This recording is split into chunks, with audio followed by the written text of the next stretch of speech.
أيقظ أهله. متفق عليه. ولقد عرف الصحابة رضي الله عنهم لأيام العشر منزلتها، فسارعوا إلى الخيرات واجتهدوا في الطاعات.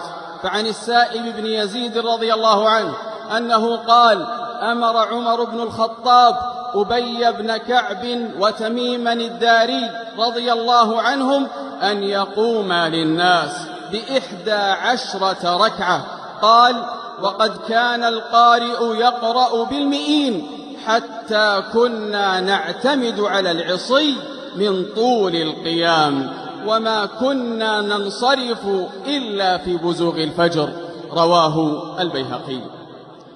ولقد سار السلف الصالح رحمهم الله على ذلك، فكانوا يعظمون العشر تعظيما شديدا، ويعكفون على كتاب الله قراءة وتدبرا، ويختمون